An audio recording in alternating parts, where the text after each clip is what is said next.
میرے بھائی فلسطین کا مسئلہ ہے. دیکھیے جب یہ مسئلہ ہوا اسی دن ہماری گورنمنٹ نے ایک بات کہی کہ یہ دہشت گردی ہے، فلسطینیوں نے حملہ کیا اسرائیل کے اوپر.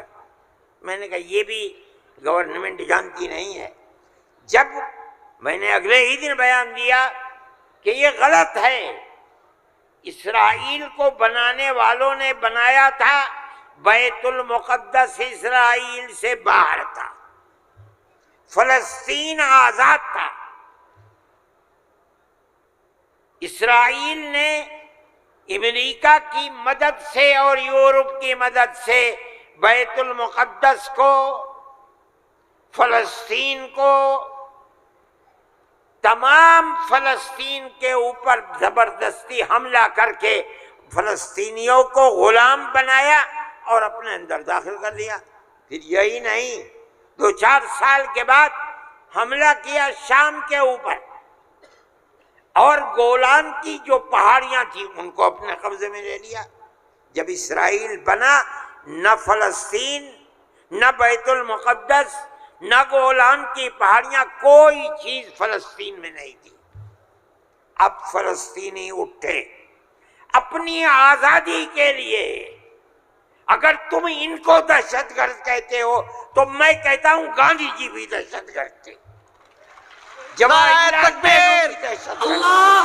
جمعیت علماء ہند زندہ باد، مولانا ارشد مدنی، قدم بڑھاؤ، نعرہ تکبیر. اللہ اکبر. اس کے بعد سے پھر کبھی یہ بات نہیں آئی. لیکن میں یہ کہتا ہوں کہ جس نظریے کو لے کر اٹھے، اس کا مطلب یہ ہے کہ کچھ جانتے بوجھتے نہیں ہے. کیسے کہہ دیا انہوں نے؟ ان کو دیکھنا چاہیے تھا تاریخ. اگر خود نہیں پڑھتے، پڑھے ہوئے لوگوں سے پوچھنا چاہیے تھا، وہ بتاتے آپ کو کہ ہو کیا رہا ہے.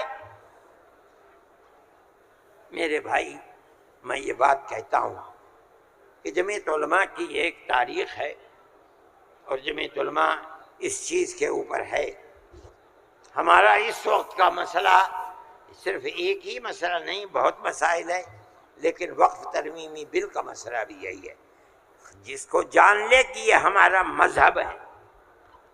ہم یہ کہتے ہیں بہار کی گورنمنٹ کو بھی، آندھرا گورنمنٹ کو بھی، اگر وہ کریں گے تو اس کا مطلب یہ ہے کہ مسلمان کے پیٹ کے اندر چھرا گھونپیں گے اور مسلمان کے مذہب کو آگ لگانا چاہتے ہیں. مسلمان کو سوچ لینا چاہیے کہ وہ کیا کرے گا اور مستقبل کے اندر اسے اس جنجال کو کس طرح نمٹانا ہے. ہم ایک بات کہہ رہے ہیں اور ہمیں یہ کہنے کا حق ہے، اس لیے کہ دستور کے خلاف ہے. دستور نے ہمیں مذہبی آزادی دی ہے. آپ وقف کو مذہب نہیں سمجھتے، لیکن اس لیے نہیں سمجھتے کہ نہ آپ قرآن کو جانتے ہیں نہ آپ حدیث کو جانتے ہیں. حضرت عمر رضی اللہ تعالی عنہ نے اپنا ایک باغ وقف کرنے کی نبی کریم علیہ السلام سے اجازت چاہیے، جو خیبر میں تھا. آپ نے فرمایا میری رائے یہ ہے کہ تم باغ کو وقف مت کرو، بلکہ باغ کی کھجوروں کو وقف کر دو فقراء اور مساکین کے لیے، اس لیے کہ باغ تمہارا رہے گا.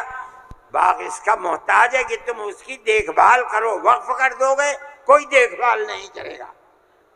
باغ تمہارا ہے، تم اس کی دیکھ بھال کرو، جو پھل اس کے اوپر آئے گا وہ فقیروں کو اور محتاجوں کو تقسیم کر دو. انہوں نے ایسے ہی کر دیا. میرے بھائی وقف 1400 سال سے چلا آ رہا ہے.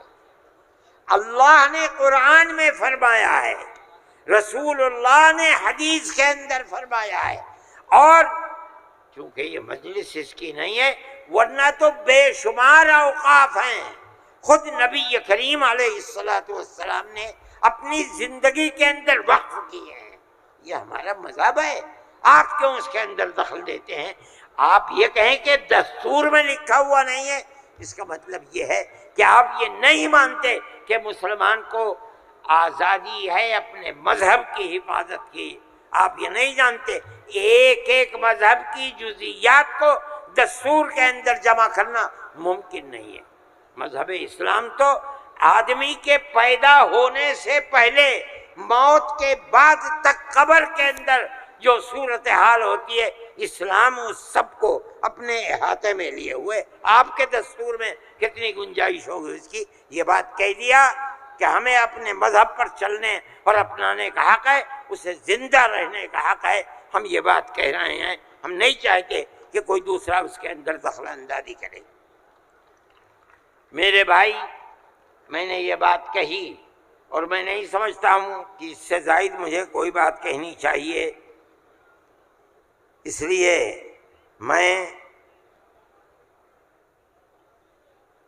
آپ حضرات سے کہ تشریف آوری کا شکریہ ادا کرتا ہوں۔ میں اس ہال کے اندر 1-2 مرتبہ پہلے بھی آ چکا ہوں، مگر میں نے کبھی مسلمانوں کا اتنا بڑا مجمع یہاں نہیں دیکھا۔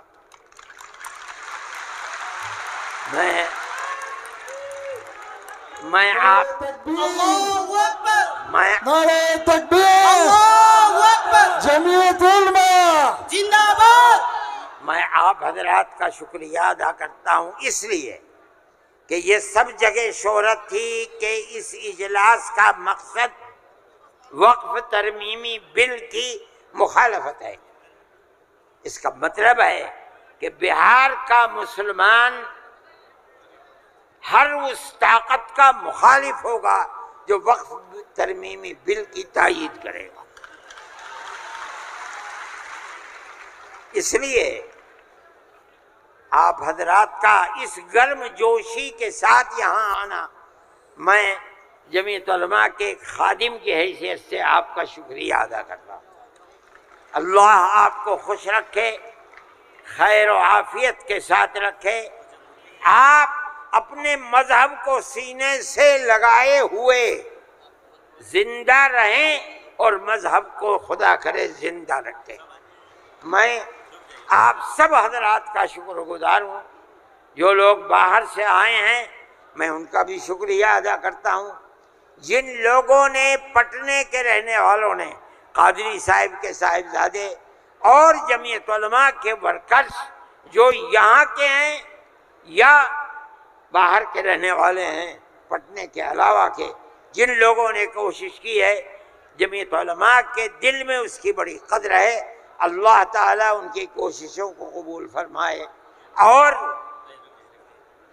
حکومت کو کسی بھی ایسے کام سے جو صوبے کے اندر یا ملک کے اندر مسلمانوں کی دل آزاری کا سبب بنے، اس سے باز رکھے اور خدا کرے کہ اس ملک کے اندر امن و امان، پیار و محبت مذہب سے اوپر اٹھ کر ہندو اور مسلمان سب مل جل کر اپنی پرانی تاریخ کو یاد کریں اور زندہ کریں۔ مسلمان اور ہندو گاؤں در گاؤں آج سے نہیں 1300 سال سے رہتا چلا آ رہا ہے، کہیں تو کوئی جھگڑا نہیں ہے۔ آج کون سی ملک کے اوپر آفت ہے کہ آگ لگانے ہی کے اوپر سیاست کی بنیاد رکھی ہوئی ہے؟ ہم اس کے مخالف ہیں، ہم اس کو پسند نہیں کرتے ہیں۔ ملک ہمارا ہے، ہم ملک کے اندر امن و امان کو چاہتے ہیں، پیار و محبت کو چاہتے ہیں۔ جس طرح ہندو کا حق ہے مسلمان کا بھی حق ہے، ایک دوسرے کے ساتھ پیار و محبت کرنی چاہیے۔ میں ہر مسلمان سے کہتا ہوں، چاہے گھر ہو، محلے میں ہو، دکان پر ہو، بازار میں ہو، اسکول میں ہو یا اپنے کھیت میں ہو، اپنے پڑوسی ہندو کو اپنا بھائی سمجھو، ایک دوسرے کے ساتھ پیار و محبت کرو، جو ضرورت مند ہے اس کی ضرورت کو پورا کرو۔ تمہارا یہ عمل تمہارا مذہبی عمل ہے، یاد رکھنا۔ یہ نہیں کہ میں کہہ رہا ہوں، جمعیت علماء کا نہیں، قرآن و حدیث یہی کہتا ہے۔ اس لیے آپ اپنی اس محبت بھری زندگی کو دنیا کے سامنے پیش کریں۔